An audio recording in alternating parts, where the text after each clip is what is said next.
আজ পাড়ায় ছিল বিন্দুবাসিনী মায়ের পুজো। নমস্কার, আমি সায়নী। আমার চ্যানেল কবিতায় গল্পে সায়নীতে তোমাদের স্বাগত জানাই। কেমন আছো তোমরা অবশ্যই কমেন্টসে জানিও।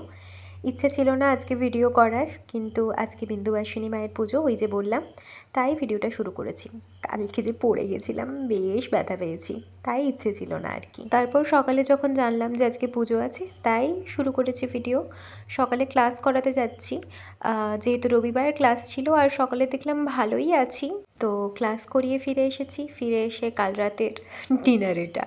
হ্যাঁ, রাতে খাইনি, তাই মা সমস্ত কিছু ফ্রিজে রেখেছিল, তো ওখান থেকেই খেয়েছি। তারপর আমার বেস্ট পার্ট, এখন পেঁপে খেয়েছি। তারপর বেরিয়েছিলাম একটু গাছগুলো দেখতে।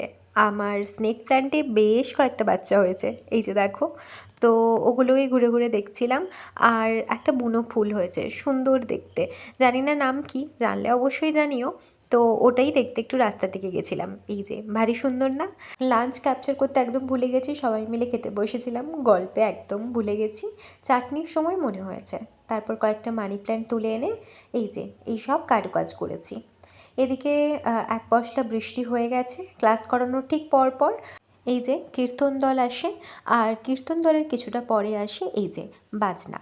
হ্যাঁ, প্রত্যেক বাড়ি বাড়ি এসে কিছুটা সময় ওনারা বাজিয়ে যান। তো এটা হলো আমাদের বিন্দুবাসিনী পুজোর স্পেশালিটি। তবে এই বছর মায়ের দর্শন করতে যাওয়া হলো না। সন্ধ্যাবেলা মা আর আমি গল্প করতে করতে এই যে মুখ চালিয়েছি, আর সেরম কিছু ক্যাপচার হয়নি, দেখতে থাকো।